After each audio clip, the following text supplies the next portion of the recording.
we think that the Cunha deal and the potential Mbeumo deal is part of Manchester United's budget on transfers. Thereafter, to fund further deals and further big deals, it looks likely that they're going to have to sell to bring new players in. I'm not saying that that's going to have to be guaranteed, but it looks like that would be the direction of travel. And it is easier said than done. And Manchester United are the prime example of it in the past few seasons, where they found it so difficult to sell these players. Not just these players, but players that they've had on their books that they don't want on their books anymore. And they've had to try and be creative with certain deals, with loans, with options and obligations, as opposed to this player's performed so well, we can make a profit on them. I can't remember many occasions in the last 10 or 15 years when Manchester United have made profit on some of their players, which is what they're trying to do with these four just now. And it remains Manchester United, completely different scene at this club, isn't it, Tamesh? Jadon Sancho, looking for a way out. Will he? I mean, if everyone has their way, I think Jadon Sancho won't be a Manchester United player come the start of next season. And the team that are really pushing at the moment are Juventus. Now, talks over a potential move from Manchester United to Juventus for Jadon Sancho have been described to me as positive at this stage. However, there is still work to do to find an agreement between clubs, between Juventus and Manchester United, and possibly more significantly between the Jadon Sancho himself and his representatives and Juventus, because of the personal term situation.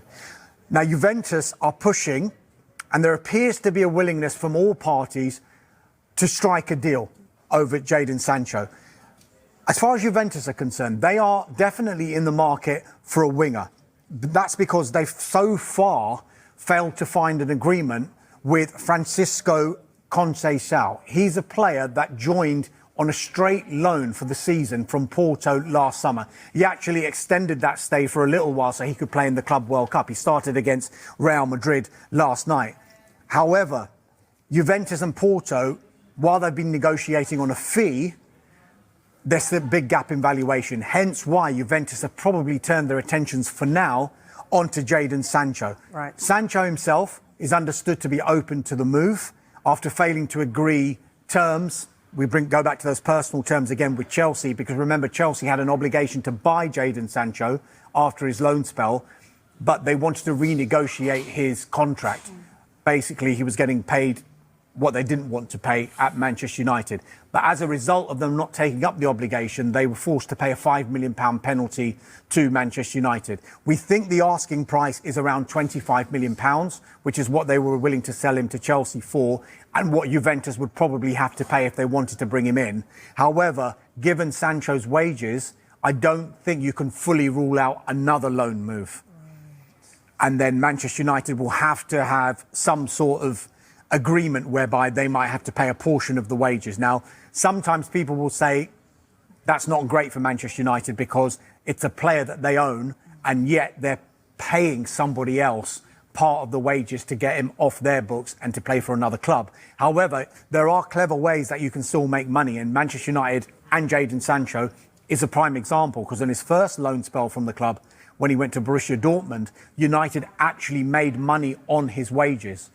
Because at the start of that deal, Manchester United were paying a portion of the wages, but it went up the amount that Borussia Dortmund would have to pay depending on his performance and what Borussia Dortmund did for the rest of that season. Right. He played well. Borussia Dortmund got to the Champions League final, and it got to the point where Dortmund actually paid more than United would have had to have paid had Sancho stayed at the club. OK. It just feels like another loan move is just delaying the inevitable. But, Mark... Well, just to interrupt you there, yeah.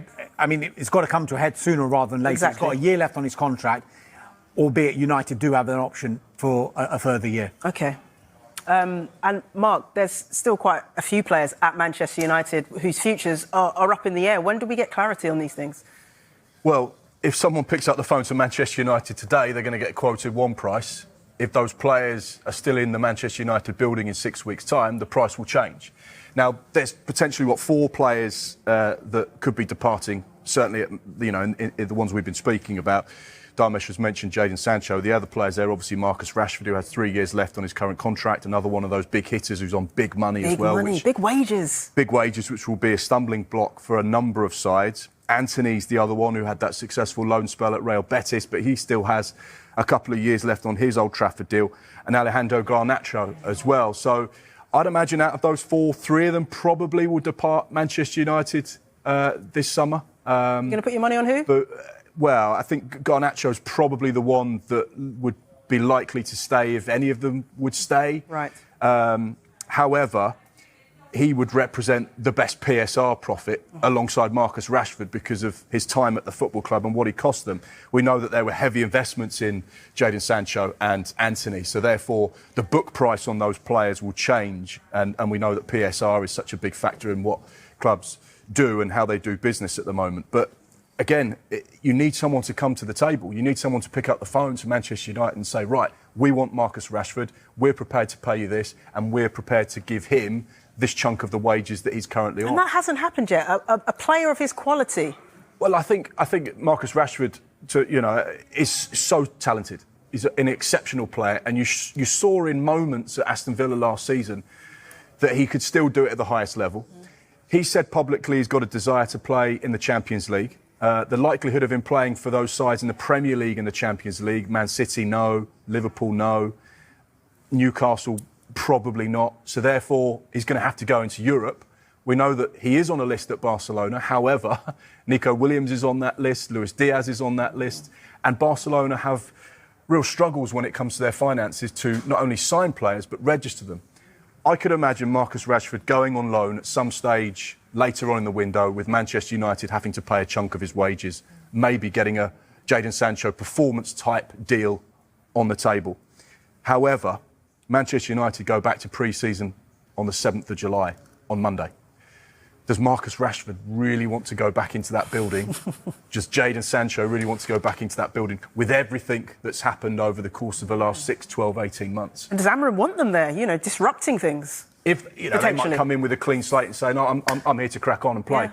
I'm a top quality professional and I just want to get fit. I think the ideal scenario here for Manchester United is those 4 players leave and they all leave on a permanent deal. Yep.